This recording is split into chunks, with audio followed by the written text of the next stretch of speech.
Decíamos, Martín Grandes está con nosotros. Gracias por venir, Martín. ¿Cómo va? ¿Cómo estás? ¿Qué tal, Mariano? Buenas noches a la audiencia. Un gusto estar con ustedes acá. ¿Qué trabajo que hicieron? ¿Cuál es el costo de todo esto que estamos viendo, de los sobornos, de los cuadernos? ¿Qué costo tiene eso para la Argentina? Bueno, el costo real y final aún no se sabe.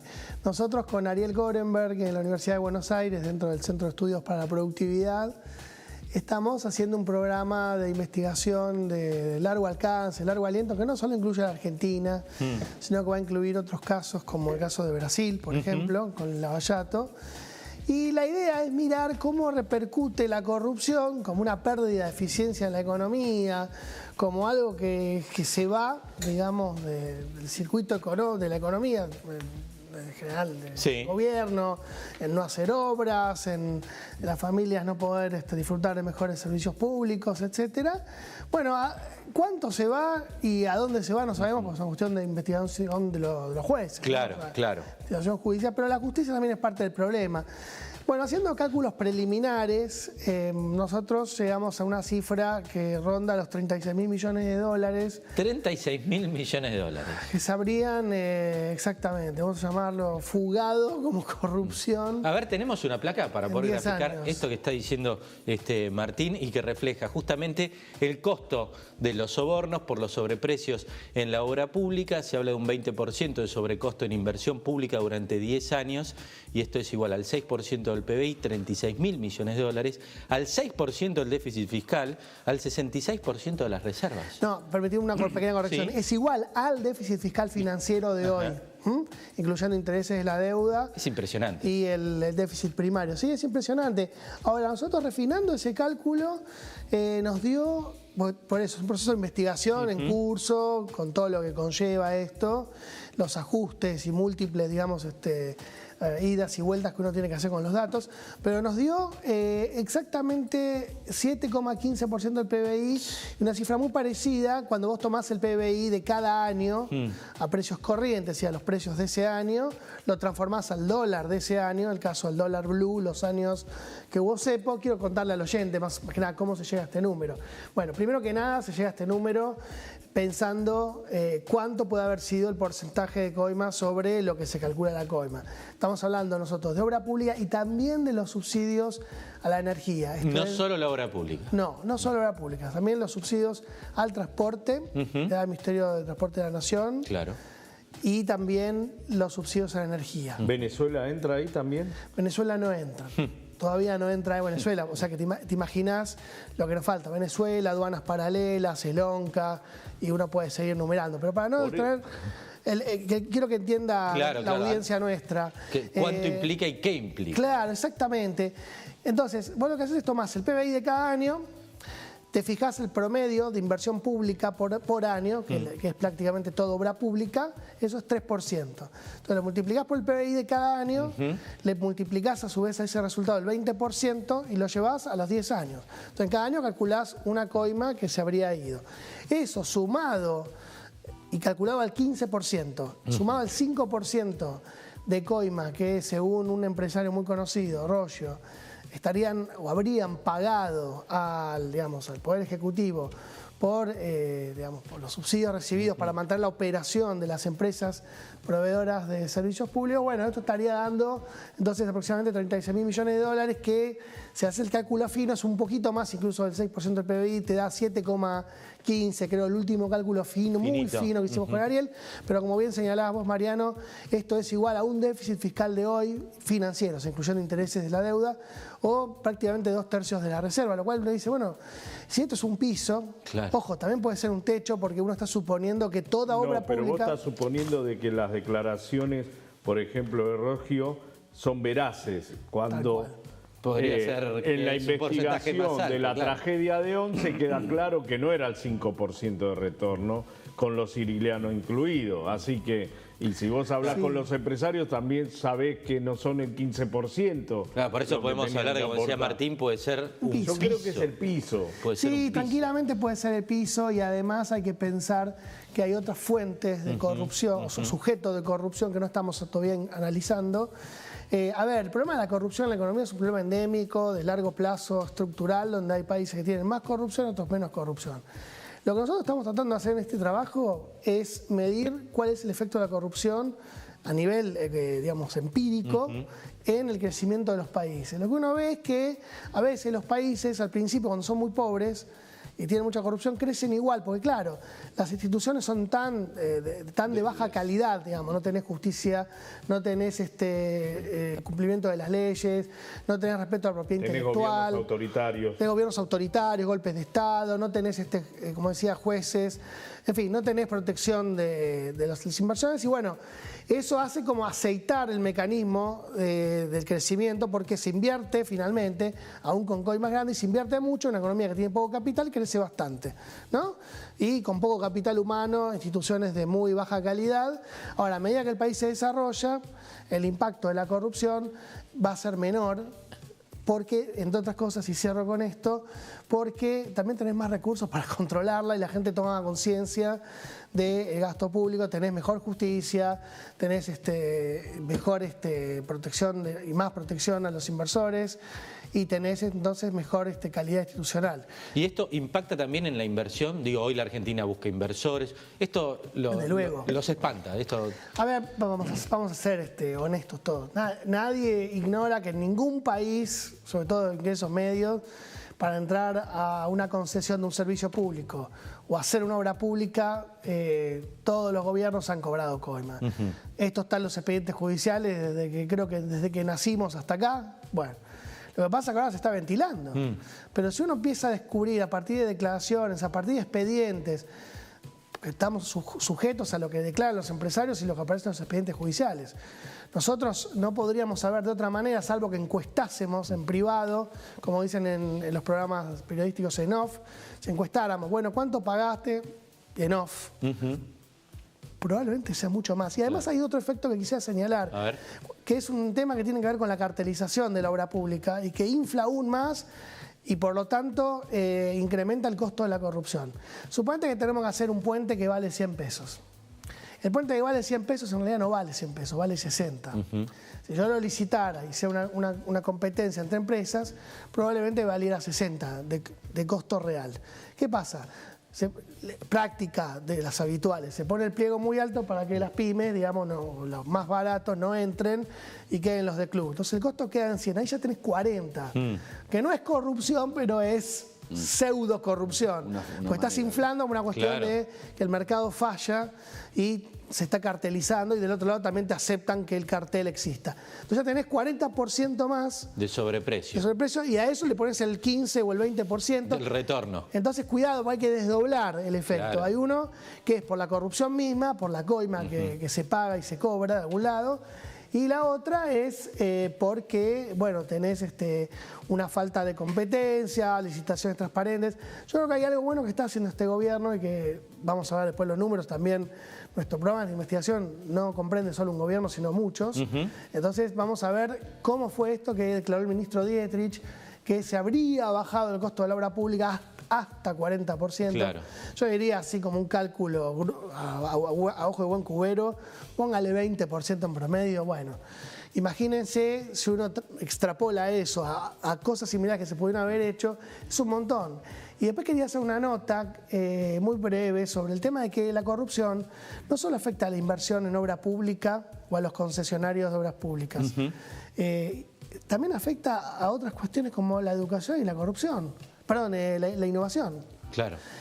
O sea, si ustedes piensan en lo que pasó en la escuela, estaban hablando en la introducción sobre los problemas políticos, la matanza, los partidos del conurbano y lo caliente que está la situación social, ustedes piensen solamente en el caso de esa escuela. Moreno. Si hubiera habido una garrafa bien puesta, un sistema de gas bien instalado, si la comida de nuestros chicos en el comedor escolar no hubiera sido de la calidad que hubiera tenido que ser. O sea, en dos palabras, como dicen vulgarmente, y a esta hora de la noche podemos darnos el lujo de decirlo, si no se hubieran choreado todo eso, tendríamos mejores chicos educados en mejores escuelas, y eso, ¿saben qué es? Y termino, capital humano para el futuro, más crecimiento económico. Y eso, cuando decimos la corrupción, mata. Muchachos. Martín, ¿qué le conviene a una nación? ¿Endeudarse o emitir? Bueno, no, emitir... A ver, muy pocos países en el mundo pueden emitir para financiar déficit o para otras razones.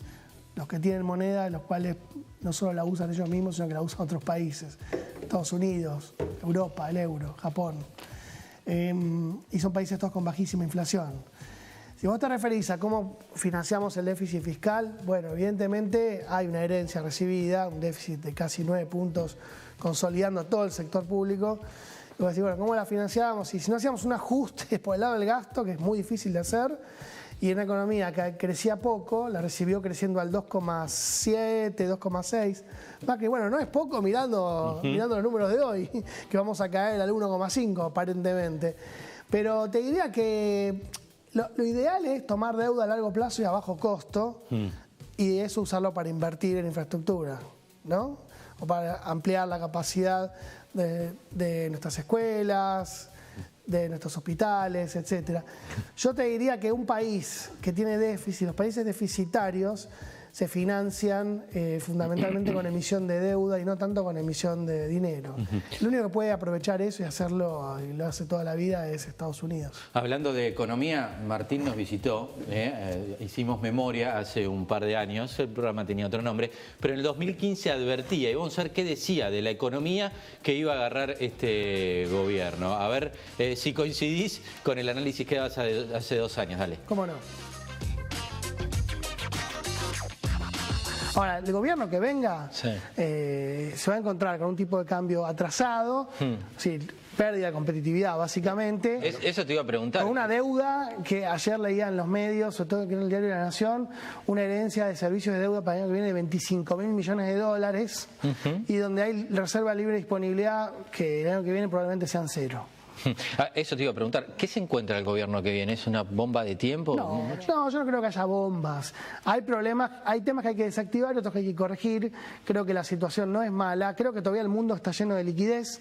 La mala noticia es que Brasil está devaluando, que el dólar está súper fuerte, con lo cual nosotros tenemos más que perder que ganar allí por nuestra relación con el mundo en términos de exportaciones y mercados externos, y que tenemos servicios de deuda fuerte que empezar a pagar el año que viene y el año siguiente.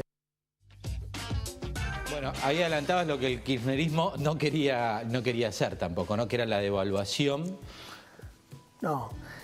En realidad lo que hizo el gobierno de Cambiemos fue convalidar la devaluación implícita que estaba en el tipo de cambio blue y su diferencia al tipo de cambio oficial. En los 9 tipos de cambio que teníamos. Eran 9, gracias al panelista por recordármelo. Bueno, más o menos, sí, en unificarlos en uno solo. Lo que nadie veía y nadie pudo prever, ni siquiera los mercados futuros, es que esto se iba a transformar en una devaluación donde en el tercer año de gobierno el tipo de cambio ya casi triplica al tipo de cambio oficial que recibieron. Si no hubiéramos sufrido la sequía, ¿también estaríamos en el mismo problema o es otra situación? Porque estamos hablando de 1,5 puntos del PBI que te comiste con sequía. Si no hubiéramos tenido la sequía, probablemente hubiéramos tenido una oferta más excedentaria de dólares de exportaciones. Ahora, el problema es que el gobierno de Cambiemos les eliminó a los exportadores la fecha o el plazo para liquidar, con lo cual eso genera una fuente de incertidumbre de ingresos de divisas, o sea, menor oferta relativa de divisas a la demanda, aunque yo no creo que eso explique la totalidad. La verdad que el mercado, aún siendo muy chiquito, como estos días, está siendo muy volátil, se negocia poco y varía mucho. Hay mucha plata guardada también. También. Hay mucha plata guardada en términos de, si estamos hablando de 36.000 millones de dólares que todavía no aparece. Sí. Hay plata guardada para también trabajar en este aspecto. Sí, a ver, yo no creo que la Argentina, si la pregunta es, che, ¿estamos cerca de un default? No. No.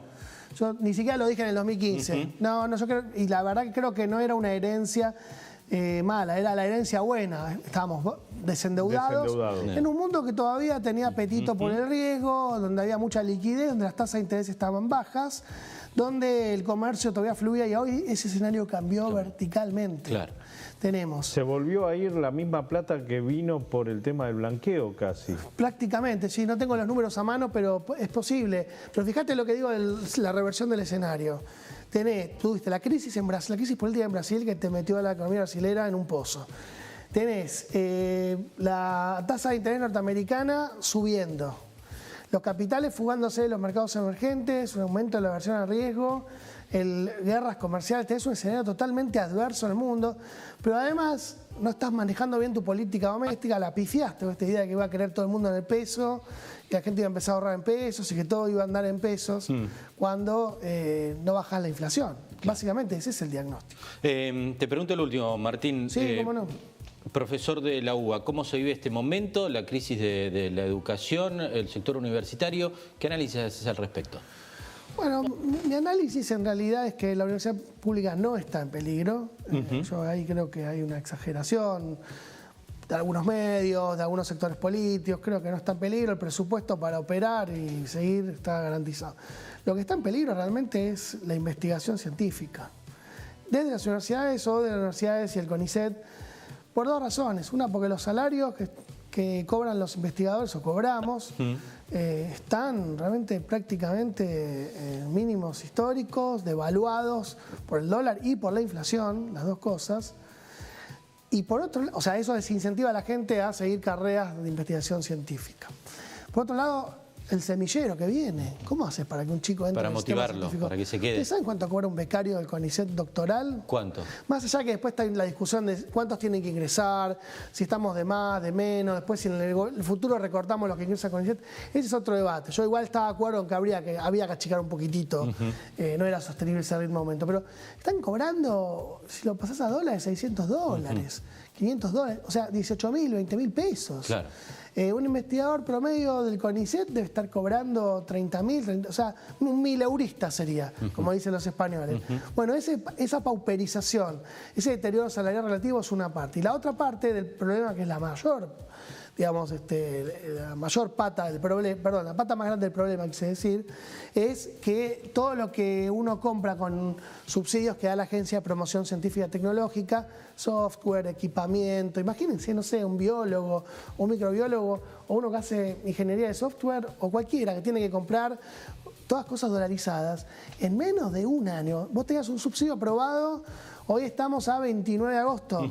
Bueno, vos tenés un subsidio aprobado el 3 de marzo. Y recién lo puedes empezar a ejecutar ahora. ¿Qué haces? Claro. Pegás un tiro. O sea, perdió valor 60% del programita que querías comprar o del equipamiento que querías traer para tu laboratorio. Y ni te cuento los que usan, los que están en ciencias duras, químicas, que usan reactivos, cosas que vienen del exterior y no se producen acá.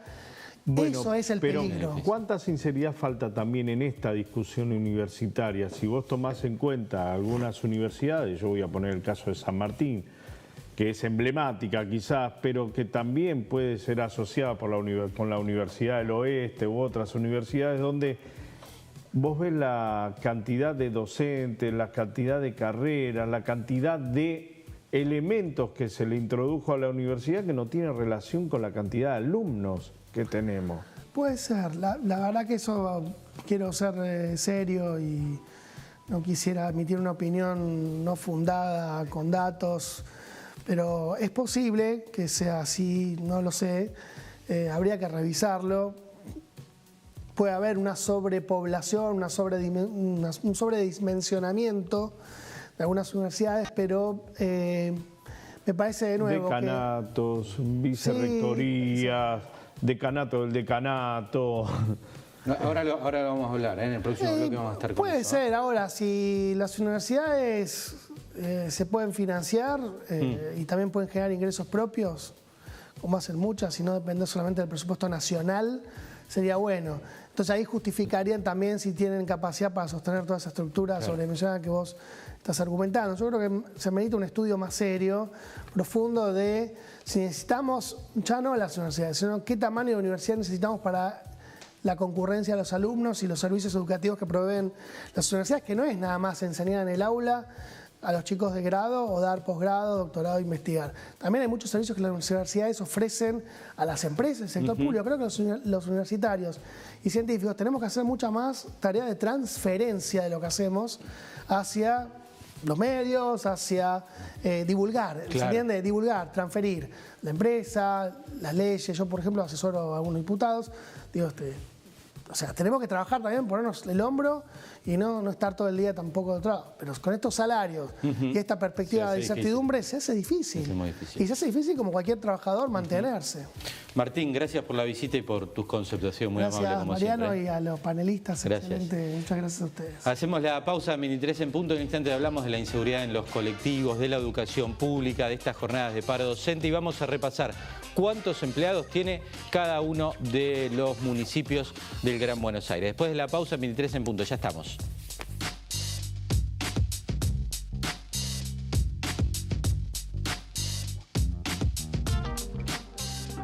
Disfrutar está bueno, ¿no? Yo elijo esto. Nada más es sentir mejor. Disfruto la adrenalina, que corre a toda velocidad por mis venas. Disfruto la euforia que me produce y esa sensación de querer más, más y más. Pero existen otras formas de sentir placer, como la adicción, que no te deja elegir y al final tampoco te da placer. Vos todavía estás a tiempo de volver a elegir.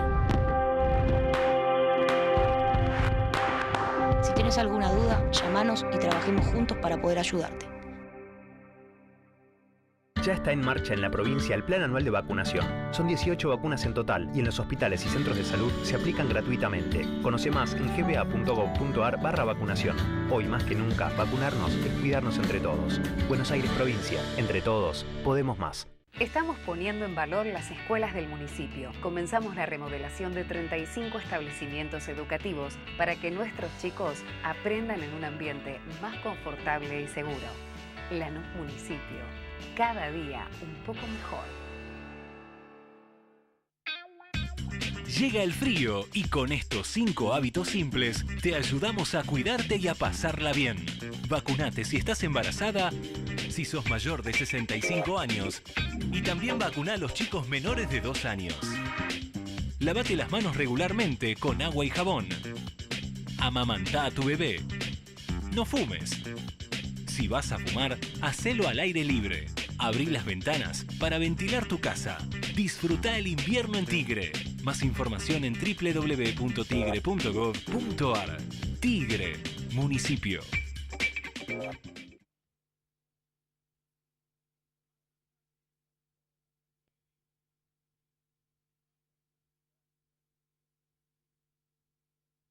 Sí al 98% de cloacas, sí al 100% de agua potable y sí a la menor mortalidad infantil de América Latina.